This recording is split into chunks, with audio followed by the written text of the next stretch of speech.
আসসালামু আলাইকুম। Welcome to my YouTube channel. নূরের গ্রুপ পক্ষ থেকে সকলকে জানাই শুভেচ্ছা এবং অভিনন্দন। আশা করি সকল অনেক ভালো রয়েছেন। আলহামদুলিল্লাহ আমি অনেক ভালো রয়েছি। তো আজকে চলে যাচ্ছি, এই যে আমার পিছনে দেখতে পাচ্ছেন, এগুলো সব চীনা বাদাম আর কি। আমরা যে বাদামগুলো খেয়ে থাকি সেগুলো বাদাম, এই যে চাষ হচ্ছে দেখেন। তো আজকে চোখে পড়লো, তাই একটু নেমে ভিডিও করতে লাগলাম। তো আমার পিছনে দেখতে পাচ্ছেন এখানে অনেকগুলো জমিতে এই বাদাম চাষ করা হয়েছে। এই যে চারিদিকে শুধু বাদামের চাষ।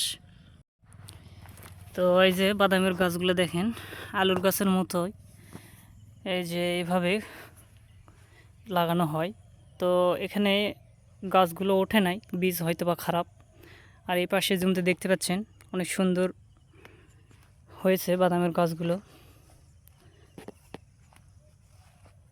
তো আমি কখনো বাদাম চাষ করি নাই, তো এই সম্পর্কে আমার কোনো ধারণা নেই। তাই আজকে একটু নেমে দেখলাম কিভাবে চাষ করতে হয়, কিভাবে বাদাম লাগায়।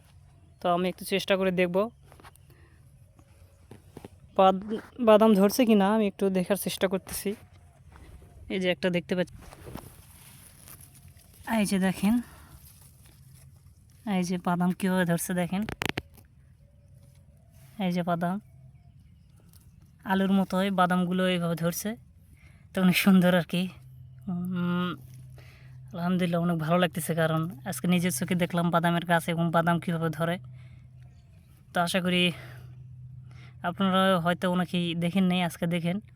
তা আমি আজকে দেখলাম এই বাদাম এইভাবে বাদাম ধরে আলুর মতোই। তো এই যে পুরো এলাকা শুধু বাদামের চাষ, এখানে সবাই বাদাম চাষ করে, পাশে যে ধান লাগানো আছে। তো আজকের ভিডিও এই পর্যন্তই। সবাই ভালো থাকবেন, সুস্থ থাকবেন, এই বলে শেষ করলাম। আল্লাহ হাফেজ।